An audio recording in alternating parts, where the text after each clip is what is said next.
I'm Callan Hobbman. Here's a look at what we're following on this Tuesday. Election Day kicks off bright and early next week on June 7th. As a reminder, if you're going to vote in person, you'll need to surrender the ballot you got in the mail at your polling place. And if you've already sent your ballot by mail, you can keep track of it online.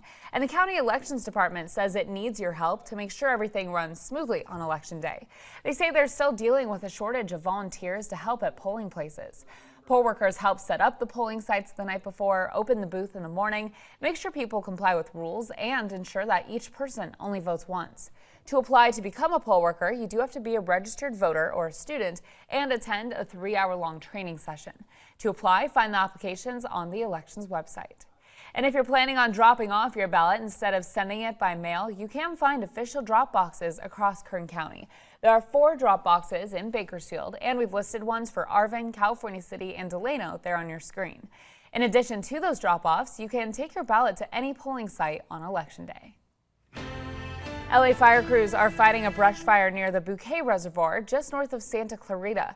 Officials say it started around 4 p.m. yesterday. The Angeles National Forest Twitter account last posted the brush fire was at 48 acres and was at 50% containment.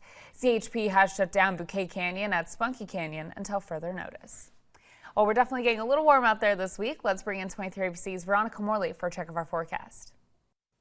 Hey, good morning. We're experiencing a little bit of a cool front over the weekend for our Memorial Day, but it is making its way out of our area, and this warming trend is going to heat us up for the rest of this week. So 85 for our high today before we hit those 90s for the rest of this week, 91 on Friday, and then we'll cool back down into those 80s heading into the rest of this weekend. Our mountain communities, 8 Lake Isabella, seeing those 80s and 90s for this week, 90 on Thursday, and then cooling off into those 80s for this weekend. Tehachapi and Frazier Park in those 70s and 80s to start off your week, warming still with those 80s by Thursday, and then cooling back down into those mid 70s for Friday. We'll start to cool off into those lower 70s as you head into this weekend. You'll see a slight increase as we head into next week, but nothing too much. We'll stick with those mild temperatures. That's a look at some of the stories we're following. We'll bring you another update later today.